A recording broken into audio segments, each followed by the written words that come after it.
What's going on between my ears? Everyone seems to be so clear, but I'm feeling foggy. I must break this cycle. Let's talk about it with Ronnie and Michael. It's Mental Health Awareness Month. It's Mental Health Awareness Month. It's Mental Health Awareness Month.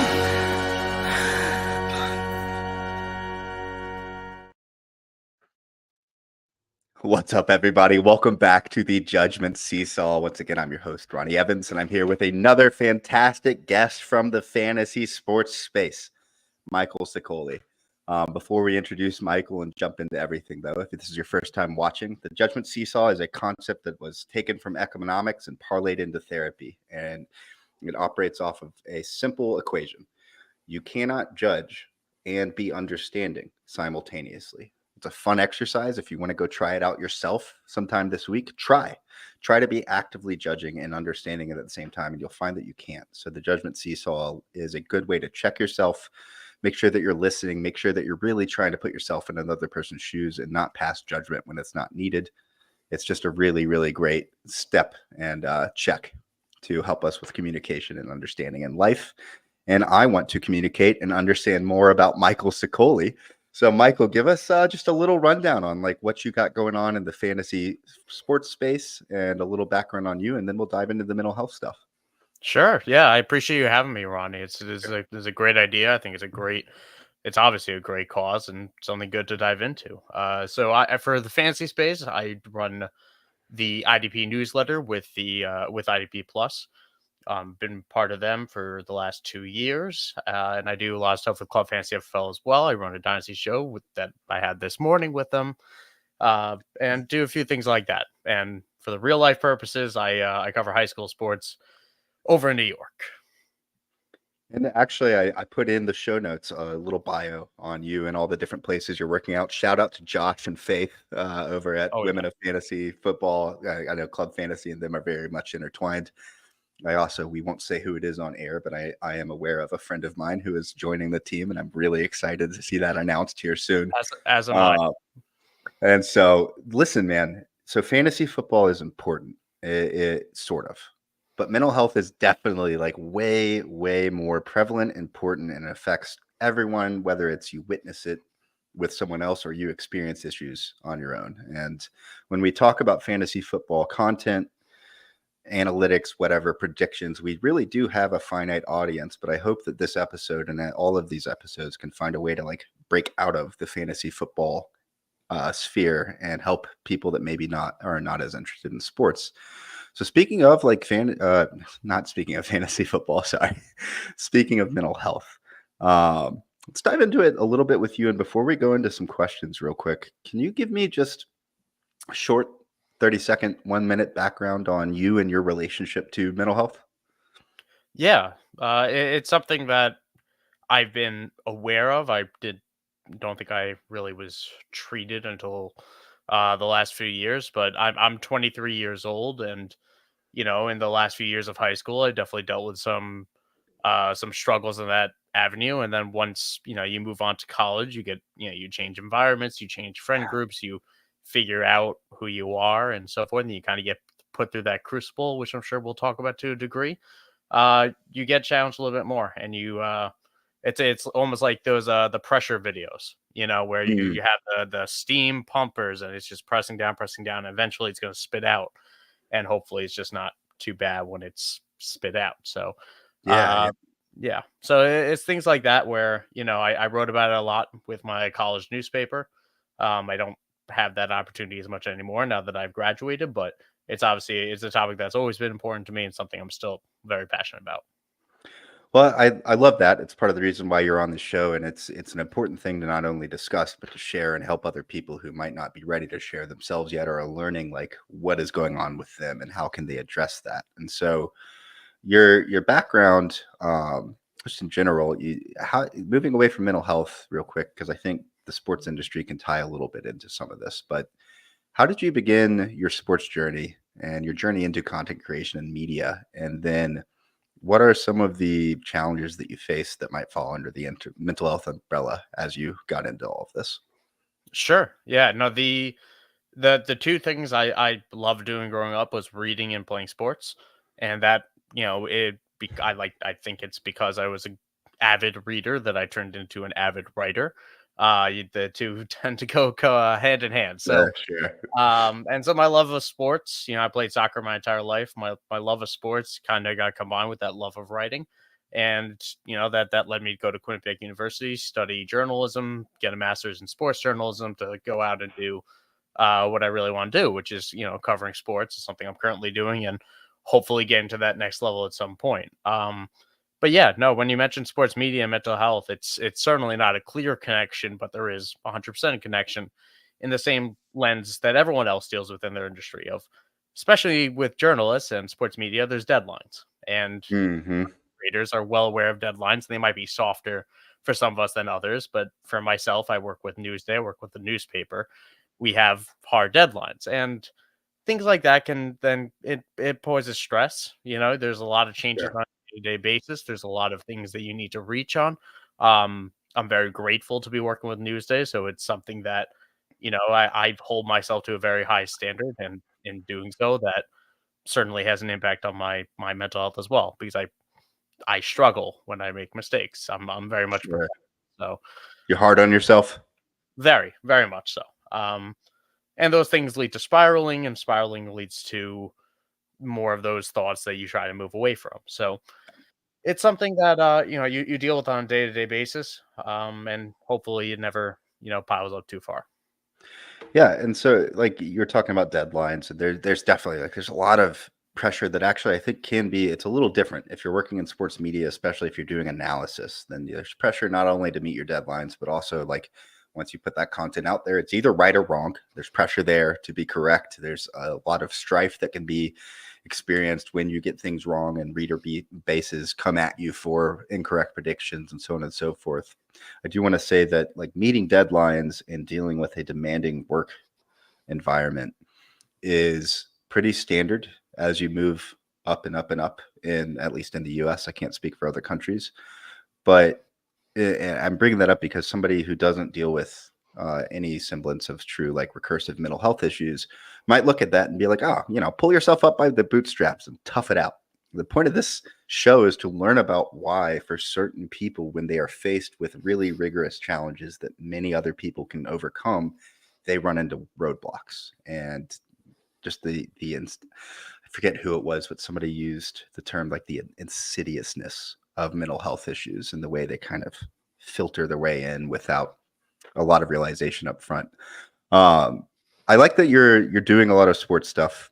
You're living your dream. Like you went to college, you set out with a dream, you worked hard on it. You're in the beginning stages of your career with that, and that is really cool, man. And you should like remind yourself every once in a while to be proud of what you're doing. Uh, the Thank you. experience, though, like this road up to where you are now, could you discuss any moments or specific times in your personal life that have significantly challenged your mental health? Sure, and anybody that watches this that knows me, you can think of 10,000 times, because I'm not always the best person at hiding when I'm going through those things. And whether that means I might temporarily just be a little bit nonverbal, I can shut down and just kind of lock myself internally. In college, I kind of set out with a personal mantra of, if I haven't done it before, do it now, Yeah, more or less. And you don't want to leave any stone unturned. I was determined to do that, and that kind of forced me to down uncomfortable roads that were good for me, and others that probably weren't. But ultimately, that led me to, I was a very quiet kid. I had speech issues growing up. I couldn't talk really. Not like it was difficult to understand me back in like kindergarten, first grade, all that. So it led me to be a very quiet, reserved kid. sure. So once I get to college, I didn't want to be that person anymore. So I applied to be the editor in chief of my newspaper. I'm very fortunate that I got that. And that really thrust me into, not just a vocal role, but a lot of the behind the scenes planning. And when I talk about stressing out mistakes, I'm no longer stressing about my mistakes in an article. I'm stressing about a mistake across 12 pages of content. And the reality is there are going to be those mistakes. Sure. And I'd beat myself up over the smallest things. And every week we would critique the paper in a room as with a group, and those meetings would run far too long, and everyone was sick and tired of me because I couldn't stop focusing on the mistakes. I couldn't stop pointing out the mistakes. Sure. So, yeah, and anybody that worked with me with the Chronicle knows this about me. And I like to think they love me for it, but I was a pain in the ass because I'm very much a perfectionist, and it bothers the hell out of me when I make a mistake. And even if it's not my story, even if it's something, it was my job to read 12 pages of content 3 times before it went published, which means I missed it one of those 3 times, and it would And you eat beat me up. yourself up over that. Like, how could Yeah. I? Yeah. And one time there will be a mistake in a headline, which is quite bad to have not, it wasn't anything like wrong, but it was a typo, whatever it was, and it was a mistake. So, I run out the room, I'm calling the publisher, I'm trying to get them to reprint it, and they'll tell me it's going to cost extra and all that. And by the end of it, I lose half my hair. So Sure. yeah. So and you're doing all that while being a full-time student, and it definitely put me through the ringer. I'd say what directly led me to seek out some professional help in that area. So yeah, definitely plenty of times. That's just one of them.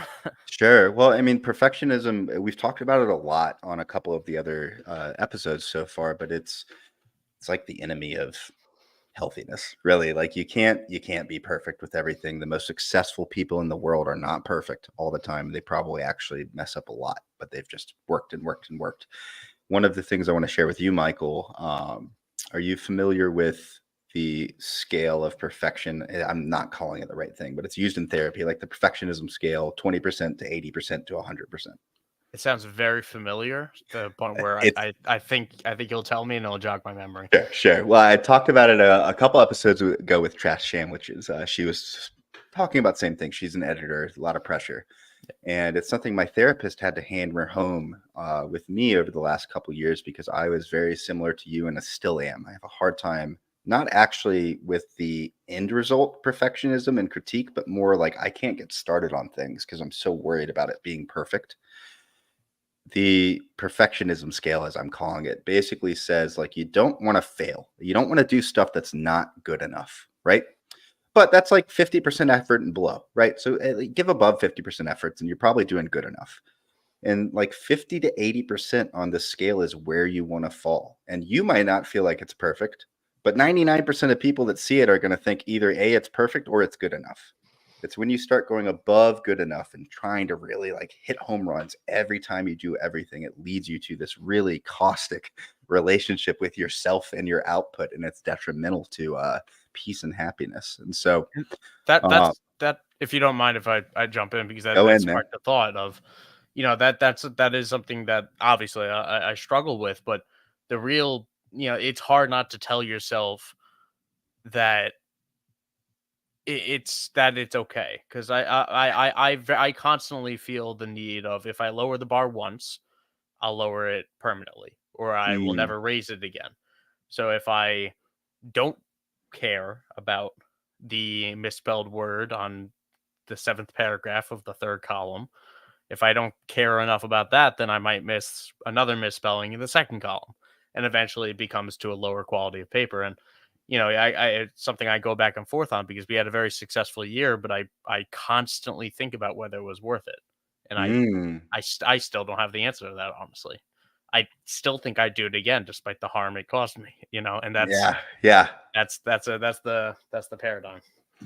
Well, the paradigm. I love that word for mental health stuff. It's always like it's one of 2 or 3 things, and they're often opposites and difficult to digest. Sorry, I lost my train of thought because I opened up the wrong tab and our video started playing back at me like 30 seconds delayed. Hold on, let me recalibrate here. So perfectionism is tough, and it sounds like for you, a lot of what you've experienced in the realm of mental health issues has to do with pressure you put on yourself, expectations that you have for yourself, and like worries about delivering. Am I hearing all that correctly? Did I get it wrong? Yeah, no, that's right on. Well, so with that, like, let's talk about support systems then. Like, what, in your experience, I want to ask about like the sports media industry and embracing that too. But before we go into that, like, who do you have and who have you relied on over the years to like keep you afloat and make sure that you don't fall into those pits? Yeah, I mean, I'm very grateful that I have a very sound family structure. I have, two amazing parents. Your mom. It happens to me Mother's Day. I happen to got her a nice summer bottle, nice rosé for the summer. You know how it goes. But yeah, no, listen, I'm very grateful to have two amazing parents, amazing grandparents, amazing brothers, the whole nine yards. Which in a way it still makes me feel guilty that I feel this way while having that support structure. Yeah, I can relate to that. Which yeah, so you kind of wonder of I have all this going for me. Why am I still feeling like shit sometimes? Yeah, I didn't yeah, ask you if we can curse on this, but it's I fine. imagine in the sense of okay. I can't have But people come on and talk about real stuff and not that's allow them to like use real that's what I language. figured. Yeah, That's what I figured. But yeah, no, I mean, I have all that, but I think, and one of the big reasons I wanted to come on and talk about stuff like this was, we have all of that. And I have, I've got good friends. I got people I can talk to, and I got people I know I can talk to. But you still feel a pressure not to tell them everything. yeah, That's still a very real thing, and that's why I'm such a big proponent of therapy. And I see a therapist. I have no shame about it, and I try to promote it to whoever I can, yeah. because we can have friends that we will tell everything, but you won't tell the final thing. You won't tell that final thought to them. And that one you're going to keep inside. And keeping it inside just builds up over the years. So, I always suggest it because for me, the only person I can, there's a few people I can be truly, truly honest with, but the people I want, I don't want to burden those people with my thoughts. And while they might not be burdens to them, I feel like it would be, and hence why I propose therapy, because there are people, who enter the world prepared to handle that. There are people that want to take on that burden. And Right, I feel right. okay giving those people the burden instead of people that, aren't able to or aren't meant to be able to handle that. I think one of the things that is beautiful about the current day and age that we live in, and certainly there's a lot of things that stink, but one of the amazing pieces is if you like went out tomorrow and then you went to the same day this year, 10 years ago, the amount of people that you really could just randomly go to and say, "Hey, I'm dealing with something. I think it's mental health related," and have them like vibe with you and be willing to listen has grown exponentially. And so, you just talked about like the hesitation, the fear. It's almost, I hate the word delusion, but it is apt for a lot of the misconceptions that people like us hold in our read of what's around us. But it really is the truth that if you think there's only a few people that you can share things with, I'd be willing to bet that it's probably double in your personal life. But you hit something really important that's hard to navigate. And that is that you don't want to go share everything that's going on between your ears with everyone. Like you do need to be a little economic about other people. And more importantly, as you just alluded to, respect other people. Not other people might have stuff going on during that day that's making them sad. They don't have time to hear your stuff. Could be someone that is completely out of tune with mental health uh, issues, and if you share that sort of thing with them, they will look down upon you in a way that they hadn't before. But that last piece is getting so much rarer, like every month and year that goes by, to the point where now we have celebrities and professional athletes every year telling their stories. So sharing is caring. I keep saying that in every episode, but you nailed it. You got to share. You don't want to internalize. Um, Yeah. And that's how it builds up. That's how everything goes like that. And you're absolutely right as well. It's one of the biggest things that I kept on wondering if I should bring it up or not when I was preparing to hop on this, of whether I even address the stigma, because I feel like the stigma is almost, knock on wood, maybe it's a hopeful thing, but it feels like the stigma has been knocked down of talking about it and saying like I didn't want to tell anyone I was seeing a therapist when I started, let alone medication or anything like that, so things like that, it has come a long way towards, saying that those things are accepted. It's just important that everyone has someone that they can talk to, and for me, because I worry about stressing out the people in my life, that's therapy. Well, and like the stigma definitely has been lowered a lot. I remember actually getting into debates with people that were pretty fiery last year during Mental Health Month. A couple of threads on Twitter are about whether the stigma was still there or not. And I was like, yeah, it is. It's definitely still here, but it's not really as prevalent as it used to be.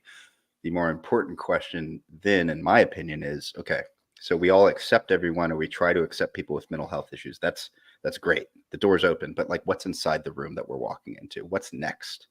And there's a couple organizations out there that really have that in their like mission statement. One of them I just want to highlight, and we'll go back to you.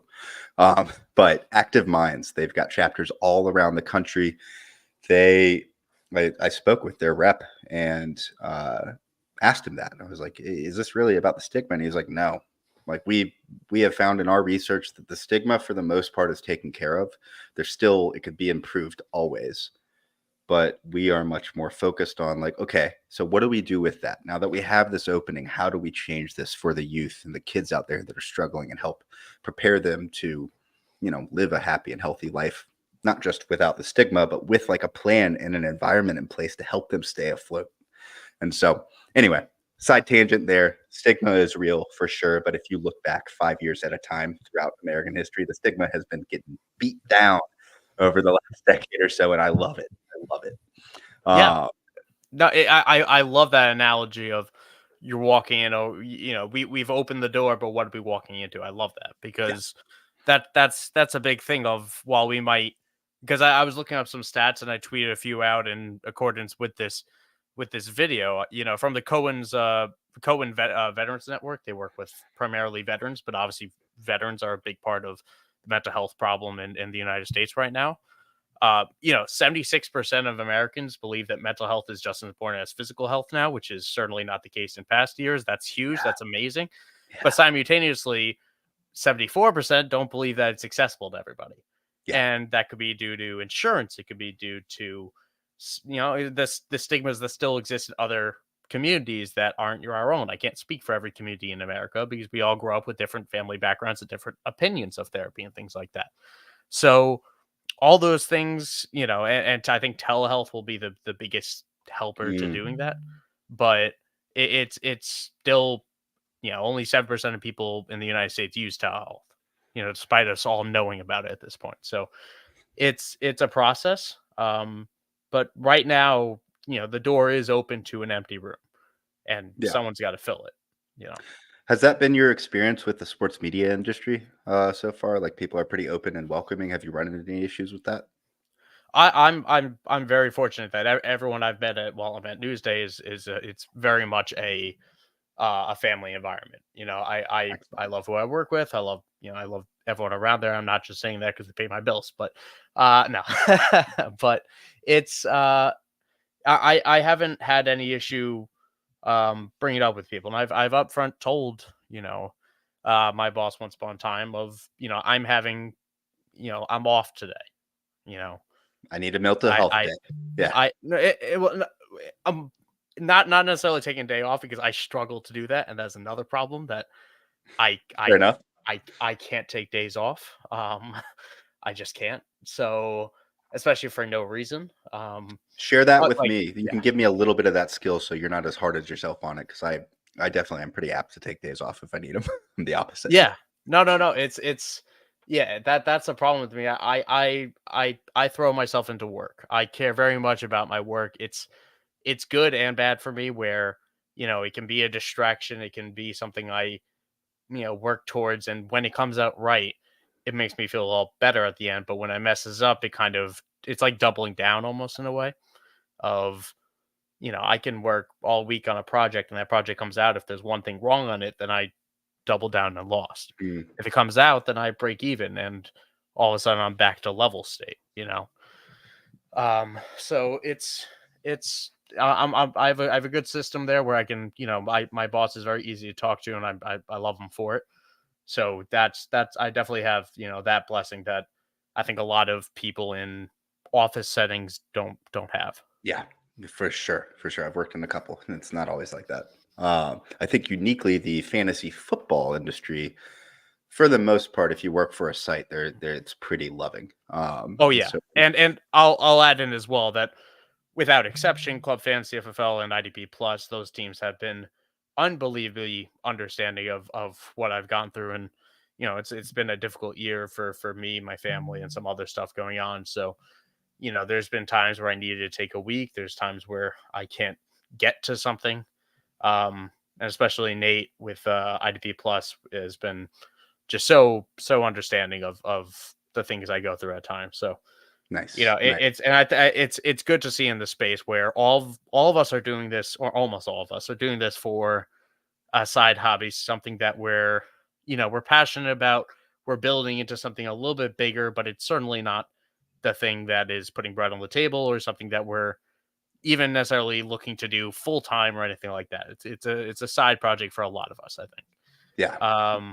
And when things are like that, the minute it doesn't become that is the minute you don't enjoy it.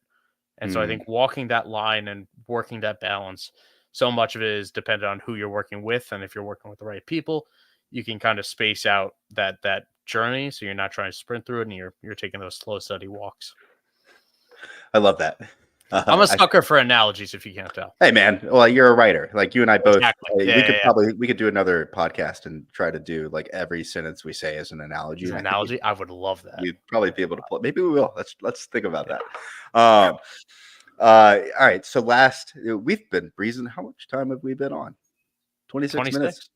I want to keep you on all night, but I will add, like, the goal of these was to have them only be 30 minutes apiece, and I have failed miserably with most of them. You might actually be able to get pretty close to 30. So, first of all, you've been an incredible guest so far. I hope everyone that's watching right now, if you are commenting, I just want to let you know, I can't see your comments unless they're on YouTube. So hop over to the YouTube stream, comment there, give the show a like, subscribe if you want to, all that jazz. I've got one last important question for you that's a little bit requires some extra effort from your end, because I want you to give a little bit on both of these sides and a couple examples if you can. How do you think fantasy sports both positively and negatively affect the mental health of people participating in them, whether it be content or just playing? I mean, we see it translate out to our Twitter discussions sometimes, but when you care so much about anything, when you care so much about anything, it blows up sometimes. That emotion can get out of hand, and you become obsessed over it. And especially with our home leagues, where we're trying to beat our friends and things like that, you get carried away, and little things can turn into big things, and big things can turn into things that aren't something you can take back. But especially when you're in that space where you're making the content, one of the good things is that it's an outlet. It's something where I started doing fantasy football stuff in 2020 during COVID, when I had all the time in the world, and I threw myself into, making rankings, joining shows, and doing all that all those stuff for the 9 yards. And the 4 years since has been, my way to stay close to the NFL without actually covering it. Yeah. So that's always been the thing I care about. And, that's the good thing about it, is that it's the escape. And I think we all need that in one way or another.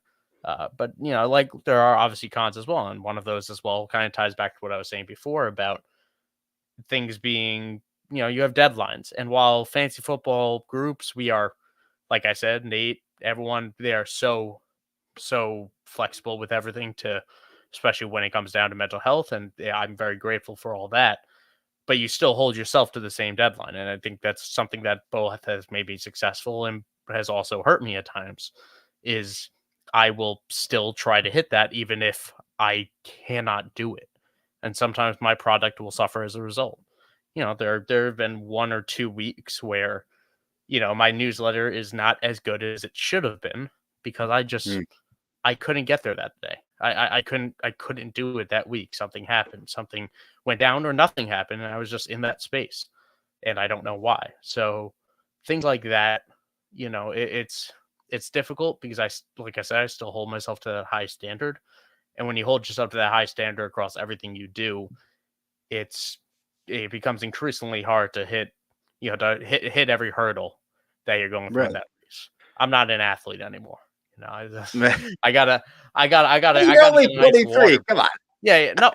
Well, 23, but this is why the camera's chest up, because you go down and oh boy, it's I gut and totally whatever you understand. want down there. So Yeah. yeah, yeah. I mean, and I played soccer my entire life, like I said. So there's definitely an athlete mindset of trying to get things done and trying to get on the field and so forth and taking advantage of the opportunities you get. But it's that fine line to walk between things you have to do and things you need to do. I think there's a difference. I love that.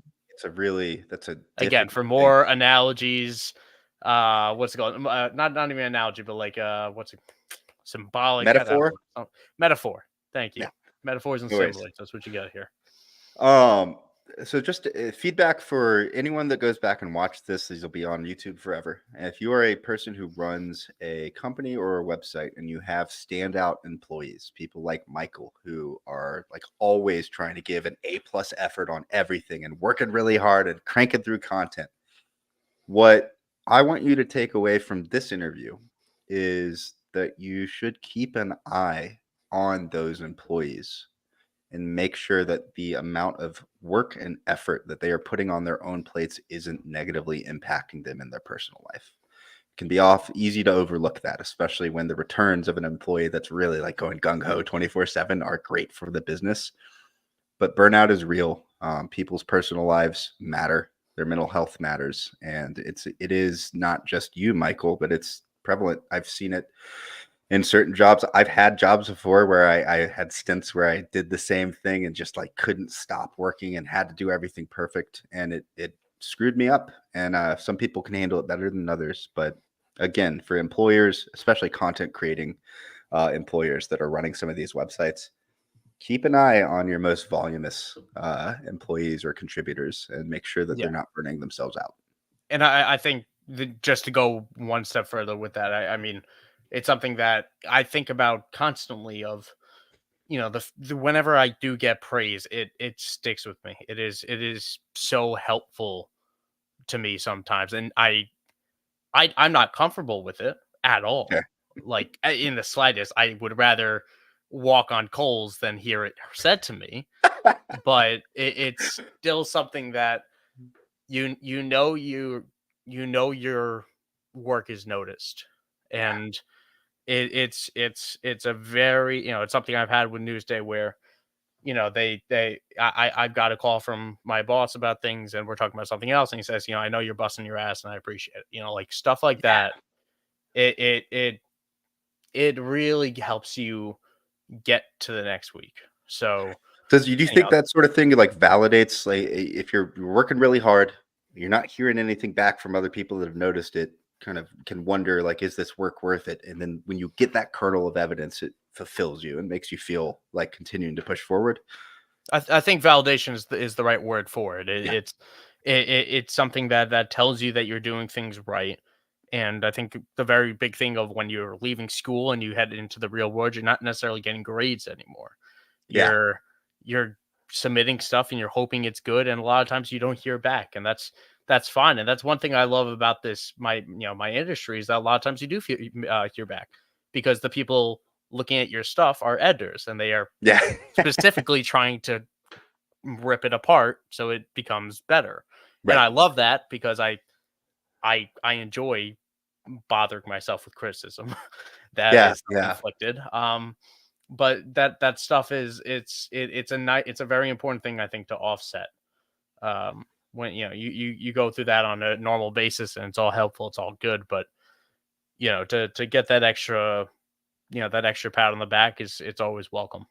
Yeah, I love that. I mean, it's not just for employers. Like, regardless of who you are, you could never positively affirm another person too much. You can't just like giving affirmations and showing them that they're worthy and giving them a sense of purpose and validating what they have going on.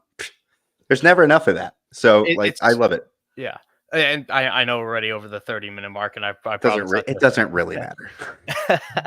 I just wanted to get like it's become more of my mantra in the last year and a half or so. And I hate the word mantra because it's so I don't know, it's so performative, but like I do my best, and it's I'm curious on your thoughts about it. I firmly believe that everybody is their own character, their own main Mm, character, and I think that's the thinking that everyone should have. And I again, I that you know, like you said at the top of the show, that's a judgmental sentence, and I don't want to come across as that. But I think it's something that when you realize that you're not the main character, you're not the center of the universe. Everybody has, everybody has struggles and everyone has positives. Everyone has that friend in their life. Everyone's wondering about that date they might get. Everyone's wondering about the job they might apply for. Like every step of your life, someone else has been through as well, and is likely currently going through as well. And like it's not the like I don't even say that for the web of we're all going through this together mantra, which is certainly a positive takeaway you can have from that.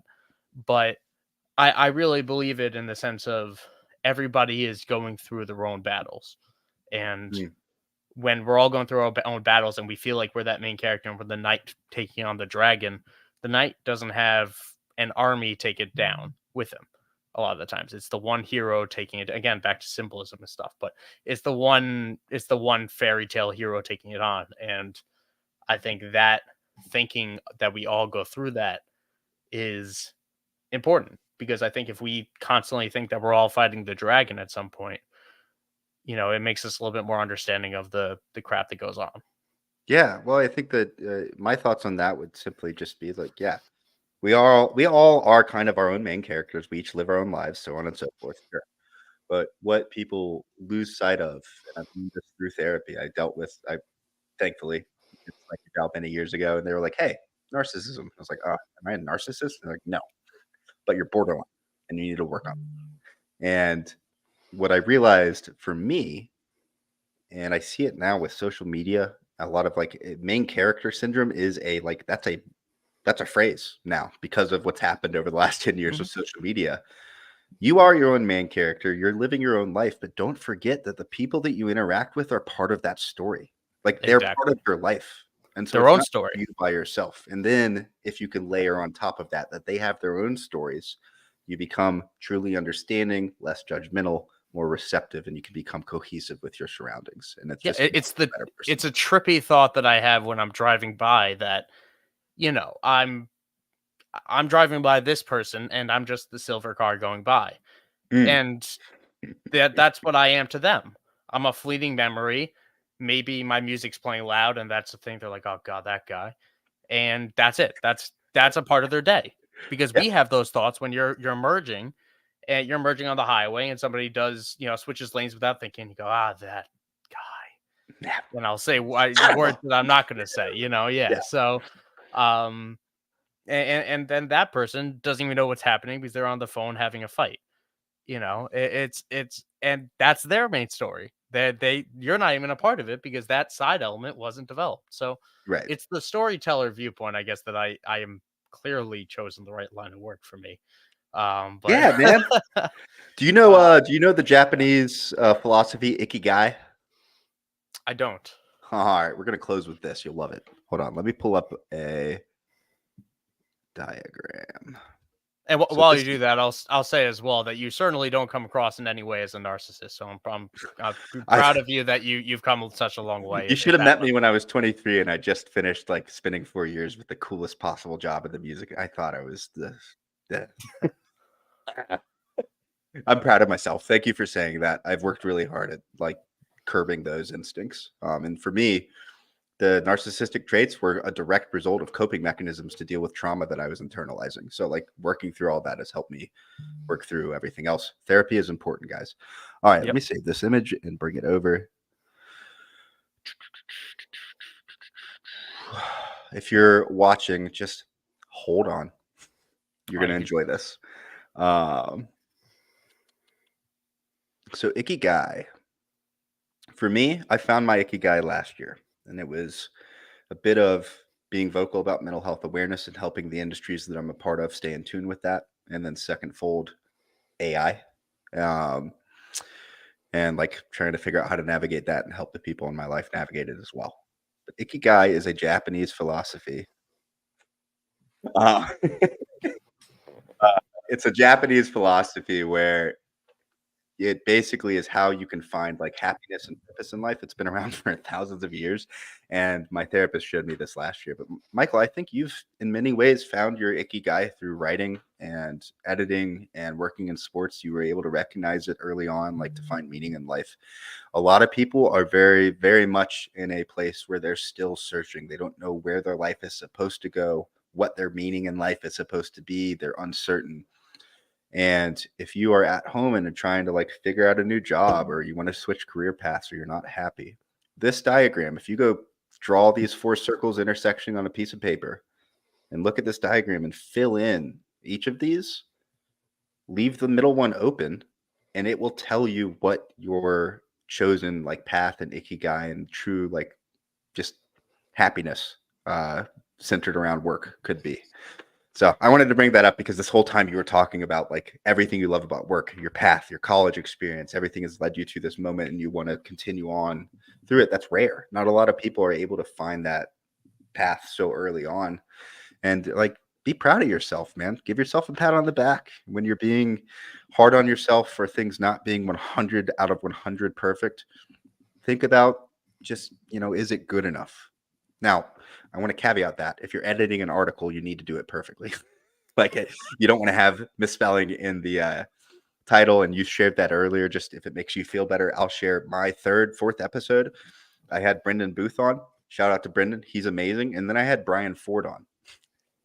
And I forgot to change. I copy and paste a lot of like the parameters over. I forgot to change it for the title. Like still on Twitter, if you go to the highlight thing and scroll through, it says Brendan Booth twice in a row. And I can't change it now because it's on Twitter. And Brian, thankfully, super understanding. He didn't care at all. He was like, that's fine. It's a mental health show. People will understand. But mistakes happen. You can't beat yourself up over them too much. It's human nature. I have one last question for you, and then we're going to close this out. You ready? Mm-hmm. Soccer boy. Okay. Messi or Ronaldo? Messi. It's not even close. It was Messi before the World Cup. It was Messi after the World Cup. Man didn't need a World Cup to become the greatest player of all time because he already was. There we go. I love it. I'm in 100% agreement. I wasn't going to argue with you either way, but love that. There it is. Look at that. What a great way to end this show. Messi for life. Any final thoughts on mental health this year in fantasy football? Any like scoops you want to give? Like, I'm going to give you the floor for 2 minutes and then we'll close this thing out. Well, now that you mentioned Messi, it's really thrown me for a loop because all I'm thinking about is the World Cup again and what a magical month that was. Easily one of the best months of my life through nothing that I did whatsoever. I don't even know what I was doing that month. It's the beauty of sports, man. Like it's so great. If Tennessee ever wins the national championship again in college football, I guarantee you that'll be one of the best years of my life. Yeah, no, it's the little things. That's what really endears me about sports. But yeah, I mean, as for the floor, I thank you. I just want to thank you for having me. This has been a really. I love this idea as I conveyed to you off show, and I'm very excited to see how the series continues. I think it's a great idea. The main character thing is the big thing I just want to get across is, we're all our own main characters. I don't think it's bad to think that you are the main, you are the main character of your story. You just have to be aware that there are other stories, it's again, to go into the symbolism and all of it. If we're living in a library and every single picture, baby, we're living in a library and every single book on that shelf is someone else's story. And one might not be for you, and one might fit into yours, and we might all be in one section. We might be part of a trilogy, and that's what a family is. Oh God, someone! No, man, and let me add me in the face. Just because you're looking for one story, doesn't mean that all of the other stories on that shelf don't matter. Thank you.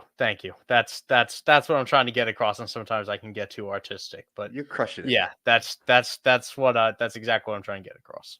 Well, I think you did perfect on the show, just to let you know. Stop it.